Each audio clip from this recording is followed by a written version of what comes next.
We are nearly 1 week out from CJI2, and man, does the internet have a lot to say about this event. And being a guy on the internet, I've got some things to say. Guys, this is Sean with PDMA, and today we are going to go over one of the biggest controversies coming out of CJI2. No, not that one. Nope, not that one either. Not that one. That's the one right there. We are going to go over Adele Fornarino versus Helena Crevar in the first round of the women's 100K bracket at CJI2. But before we get into it, I just want to address a quick little elephant in the room, and that is the room that I'm in. If you're a regular watcher of this channel, you may have noticed a different backdrop. I recently moved, and this is going to be my temporary backdrop while I am setting up my new studio, so please bear with me for the time being. I also want to thank the sponsor of today's video, and that is the Jits and Giggles podcast. If you guys want to hear what your favorite jiu-jitsu competitors are up to, please check out the Jits and Giggles podcast on Spotify and YouTube, and go ahead and follow them on Instagram. They're putting out secret little clips over there on Instagram, including one with CJI judge Zach Maslany. And lastly, if you guys want to stay up to date with all the latest BJJ news and info, please go ahead and click that subscribe button. That helps me out a ton. Now, with all that out of the way, let's get into it. So around this time last year, when I was just a little YouTube fledgling, I put out a video breaking down Levi Jones-Leary versus Cade Rutolo's match in CJI1, and that was actually the first video I ever made that had a little bit of success. From there, I did a couple more match breakdowns, and I really enjoyed doing match breakdowns. I just haven't been able to do as many lately. So today, we're not going to necessarily do a match breakdown, but I am going to use this video to go over the match and explain why, spoiler alert, in my opinion, Helena definitely did win this match. And so before we go ahead and break down exactly why I scored the match the way I did, I just want to give a little bit of background on myself that is relevant to this conversation. I am a judge for an organization called Finishers, specifically the East Coast Finishers. That takes place in Bethlehem, Pennsylvania. And that organization is run by Zach Maslany, who I mentioned earlier is one of the CJI judges. And sometime last year, Zach decided to switch the format of Finishers from a predominantly sub-only format or an EBI style format to a CJI rules format, complete with 3 5-minute rounds, all of the same CJI judging, scoring criteria, open scores, 3 judges, the whole thing. Everything's exactly how you would judge a CJI match. And I don't say this to do like some sort of weird brag, I just say this to say that in the past year, I've judged something like 20 to 30 different CJI style matches and have had to get very, very familiar with the rules. And while there were slight rule changes between CJI1 and CJI2, in my opinion, improvements to the rule set, most of the rules have stayed relatively the same. So as I was watching and scoring these matches at this CJI2 event, I have a pretty good knowledge of how the CJI rules are expected to be implemented. And so now let's go ahead and look at the match itself. And if you'll notice, there is no videos of the match playing on the screen during this video. Thank you, Flo. However, we are going to go over a couple things that did happen in the match. If you haven't watched it yet, now is probably a good time to do so, if you have a Flow Grappling subscription. But whether you've seen the match or not, Helena ended up taking the first round 10-9 in the eyes of all of the judges. And now some of you might be asking, why is this? And I'm going to do exactly what I did in my Levi versus Cade breakdown and actually bring up the official rules on the screen and read them verbatim to help you understand how the judges were scoring this. And CJI judges score based off of 3 scoring criteria, and there is a weighted order to these scoring criteria. In order, these criteria are initiating effective action, close submission attempts, and positional control or dominant control. For round 1, I really want to take a deeper look into this initiating action or initiating effective action rule, so I am actually going to read it verbatim from the rule set. Initiating action. The highest reward is for initiating effective action, attempting takedowns, guard passes, sweeps, submission, etc. Judges will give the highest reward to the competitor who is aggressive, the one starting the action, and attacks that led to scrambles and danger of submission. So there we go. It's pretty evident why Helena won that first round. Even though Adele was definitely being offensive at times, this was by no means a boring round. Adele was attempting to submit and attempting to sweep. She actually ended up sort of getting one sweep that Helena turned into a submission attempt during this round. However, I think it's pretty fair to say that Helena was pushing forward during most of this match. She was on top, which doesn't necessarily mean that you are the one being more aggressive, but in this case, Helena was the one forcing Adele to react to her passing, for the most part. And if you want to break it down into real simple terms, Helena had more passing attempts than Adele had sweep attempts. That is how I ended up giving the round to Helena, and I believe that is how the judges came to that conclusion as well. And now we get into round two. And before we go ahead and look at some of the key moments in round two that I think kind of made it end up the way that it did, I just want to take a look at the second scoring criteria that CJI judges judge by, and that is close submission attempts and dynamic action. So again, I'm going to read this verbatim from the rules. I'm also going to bring the rules right up on screen so you can read them for yourself. Close submissions and dynamic action. Dynamic action is defined as takedowns, sweeps, passes, etc. after initiating effective action. Progressing through control and dominant positions to sub-attempts weighs heavily on the judges. And so basically what all that means is once you initiate the action, once you are the competitor who has initiated the action, now you are going to enter in this dynamic action, which can be anything from a sweep, an actual pass, or a sub-attempt. Now, the verbiage here says sub-attempt, not sub-entry, not kind of looks like a submission maybe. It is a sub-attempt, and that is going to come into play, especially in this round. And the reason I say that is because a lot of people who are giving this match to Helena, which again, I am one of those people, are arguing that Helena did have more sub-attempts. I am going to argue that, just to be fair. However, we do have to separate what Helena's sub-attempts were versus some of her kind of falling back on the feet, sort of grabbing for something that wasn't there, because those, in my eyes and in the judge's eyes, are not actually counted as sub-attempts. In order to have a submission attempt, you need to have the threat of a submission. And in order for me to determine that you had the threat of a submission, I need to see your opponent react in some way. If your opponent just kind of sits there or is able to just kind of like, move maybe like an inch or two to get out of your sub-attempt, then it's not really a sub-attempt. However, if your opponent has to react, they have to move, they have to change their game plan, they have to initiate some sort of escape, well then that is a sub-attempt. And I do want to talk about something that happened with about 3 minutes left in the match, and that's where Adele sort of switches to this omoplata position, is able to sweep Helena over, and then there's sort of a scramble, Helena grabs onto the feet, and at the end of this, Helena actually ends up back on top, sort of in the position that they were already in. And this is an interesting sequence to look at in terms of CJI rules, because now we get into this, well, did Adele initiate effective action? And in my eyes, actually, yes. In my eyes, she did initiate effective action because she forced her opponent to adjust her game or be swept, or in worst case, be submitted. And we saw Adele not just attack that omoplata, but she sort of turned it into a sweep, maybe had an attempt for a triangle in there. Helena did a great job of defending, but just because you do a great job of defending does not mean that this does not count as an effective action.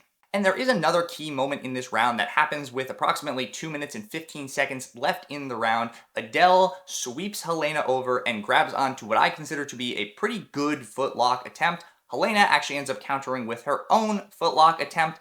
Adele sort of is able to counter off of that with a submission attempt, and they're in sort of a position where it's almost like they're scrambling, but everything's kind of still for a second. I think, both competitors were trying to figure out what the next move is. And to be fair, Adele got there first. She was able to break Helena's posture and enter into this choi bar, which I thought was a fantastic entry, forcing Helena to escape that choi bar. And of all of the submissions and the attacks that happened during this sequence that I just talked about, that choi bar was deep. It was deep for a very short amount of time, but it was deep. Helena was forced to defend. So when we're talking about judging submission attempts, what's a submission attempt, what's not a submission attempt, that's a submission attempt. She forced her opponent to have to defend that choi bar, which is ultimately scoring her the point for the submission attempt. And so I think that sequence that I just talked about played really, really heavily in the scoring, but let's break this down and understand why. So if we look at scoring criteria number 1, which is where we always have to start, initiating effective action, was there a ton of effective action from either competitor in this round?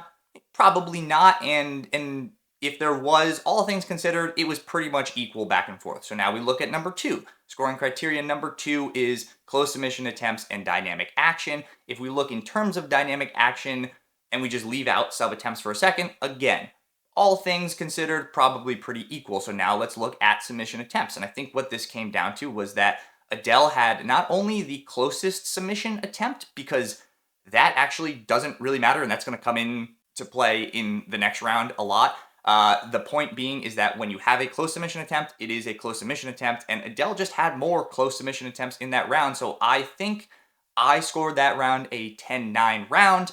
Two of the judges scored that round a 10-9 round for Adele as well. That's who I scored it for. And one judge actually ended up scoring it 10-9 for Helena Crevar. It was a close round, but again, I gave that one to Adele. And now we get into round 3. Adele comes into round 3 super aggressive. She knows she has to sub or really dominate Helena to have a chance of winning in this round. However, early on, Helena is able to get onto a footlock. And guys, just FYI, when I say footlock here, she had a combination of like Aoki lock, straight ankle locks, and maybe a couple other things. So I'm just saying footlock generically here. But anyway, she gets onto a footlock, and you can tell it affects Adele because Adele has to post on her head. And we saw this several times throughout the match and throughout this round specifically, where Helena gets onto a foot and Adele has to roll over, get her hips off the ground, post on her head in order to not get subbed. And that right there indicates to me, and it indicates to the judges, that this is a close submission attempt. And with 2 minutes and 45 seconds left in this round, Adele has what is probably the most memorable submission attempt of the entire match. She enters into an armbar, forcing Helena to almost enter into like a hitchhiker escape kind of thing. Helena does end up getting out, but during this time, the crowd was going nuts. Everybody thought that this might be the end of the match. Again, Helena ended up escaping, but this was a legitimate, deep armbar attempt that could have very well ended the match. And by the way, I am purposely saying things like the crowd went wild and this is the most memorable submission attempt of the night, because it's going to come into play a little bit later when we talk about how the internet reacted to this match. Something else that's also going to come into play is the fact that during this round, right around the time of this sequence, BMAC, who was one of the commentators, said that he believes that if Adele won round 2, then she's definitely winning round 3. And these types of things, they factor into how people remember the match. But before we go over the internet's reactions, one more thing did happen right at the end of this match. Helena catches Adele in another footlock. Adele tells her coach, hey, it's not deep or anything like that, but her body language actually begs to differ a little bit, and this is something I saw people talking about. They were saying, no, Adele was fine on that last submission attempt, but if you watch, she kind of lifts her hips up, she starts to take pressure off of the footlock, and yeah, she can be tough, and Adele is a super tough competitor, and she's going to say, yeah, no, this isn't bothering me. Maybe to look good in the eyes of the judges, but again, her body language was indicating, no, this was on, and if I don't raise my hips right now to alleviate some of the pressure, this could get ugly. And from there, the match ends, and Helena ends up going on to win and progressing to the finals of the women's 100K bracket. But now I want to go back to what I was just saying, how the internet reacted to this match. And guys, I'm going to go ahead and extend an olive branch here and say, it's okay if you don't understand the CJI rule set. That's totally fine. There are so many rule sets in Jiu-Jitsu, it gets annoying trying to remember ADCC and IBJJF and CJI, not to mention the thousands of local competitions that you might enter, and it's a guy who likes this from ADCC and he likes this from IBJJF and puts it together. However, we are talking about a CJI rules match here, so we are going to talk about the CJI rules, things that factor into the CJI rules and things that do not factor into the CJI rules. And the whole thing that inspired me to make this video was because I mentioned online that, hey, I think Helena won this match, and people were coming at me and saying, no, Adele won this match, and I realized that a lot of the people that were arguing with me, specifically on Instagram, had never actually read the CJI rules. So if you're going to argue that a competitor won based on a particular rule set, it would probably behoove you to read that rule set. And I'm sure there are people out there that are very familiar with the CJI rules, that read the CJI rules, that understand the CJI rules, that still believe Adele won, and I would love to have a conversation with those people, because I will go over exactly how I scored this match. I'd love to hear how they scored this match, and I'd like to have a productive conversation. The conversations I don't love having are, again, people who have never read the CJI rules. But I do want to talk about some of the reasons that people thought Adele may have won this match, and, you know, they are, in their own way, legitimate reasons, even if they're not really, because they don't align with the CJI rule set. And one of the major reasons was people are saying Adele had the closest submission attempt. You know, Adele had that armbar locked in. She had such a close submission attempt. Well, guys, I hate to tell you this, but as I alluded to earlier, it doesn't matter. Under the CJI rule set, a close submission attempt is judged and scored as a close submission attempt. So it doesn't matter how close of a submission attempt it was, as long as it crosses that threshold of close submission attempt, then it gets ruled as such, and Helena just had more. And I think I'd be doing a disservice to a lot of people if I didn't address this next point, and that's that I think a lot of people came into this really wanting to see Adele get a win, myself included in that. Many of us watched Adele's last match on the UFC Fight Pass Invitational against Fionn Davies, and we watched her lose a bit of a controversial decision. I personally thought Adele won that match. I think a lot of people shared that same sentiment, and to her credit, I think Fionn actually even shared that sentiment. And in this match, because it was somewhat close, one competitor didn't absolutely dominate the other competitor, I think a lot of people went in with this bias of, I really want to see Adele win, and because it was a close match, they thought, no, she absolutely won that, and they were very passionate when she didn't win. I can empathize with that point. I am a big fan of Adele Fornarino, and I would love to see her get a big win because she just seems like a genuinely good person, and as you guys know, in the grappling space, that does not apply to every competitor. However, we obviously have to be impartial while we're judging and have to put that kind of stuff aside and actually look at the rules. And I think it's also important to point out that while similar, there are big differences between the rules of CJI and the UFC Fight Pass Invitational, that specific UFC Fight Pass Invitational. And while it may have looked similar with the 3 5-minute rounds and some of the similar scoring, there were differences. So I actually think what happened was some people scored this CJI match based on the rules, probably a little bit unconsciously, of the UFC Fight Pass Invitational. Again, while similar, those are two separate rule sets. And so that is my take on this particular controversy coming out of CJI2. There were obviously plenty of controversies coming out of CJI2, and I have a feeling we are going to hear about more as the weeks progress. And so some of you might be wondering why I decided to make a video on this particular controversy versus those, and the real reason is there's just already a lot of videos out there about those controversies, and there's a lot of people doing really, really good work explaining those, and they probably understand it a little better than I do. This particular controversy involved the CJI rules, which is something that I believe that I understand, so that's why I wanted to speak about this one. Yes, I could have done the New Wave versus B-Team controversy or the he tapped, he didn't tap controversy, and maybe got some of that search traffic, but I like to make videos about things that I know about, and this was just one that I felt I could speak with some authority. But all that being said, as you guys very well know, I can be wrong about things. It's happened before. And so now I want to hear what you think. Did you think that Helena actually won this match, or do you think Adele was robbed and she should have won this match? Either way, let me know down in the comments and let me know why you think that. You guys hear me talk about how much I love my comment section all the time. Well, the reason I say that is because in my Levi versus Cade video, that is where my comment section really opened up. We had some great discussions down there. I mean, there were also complete morons down in there just saying whatever. So morons, please comment. That helps my engagement. But morons and not morons alike, I want to hear your opinion on this. I'm going to shut up now before I insult any more of my viewers. So thank you guys very much for watching. Please, again, subscribe if you have not yet. That really helps me out. With all that out of the way, I just want to say thank you very much for watching, and I will see you next time.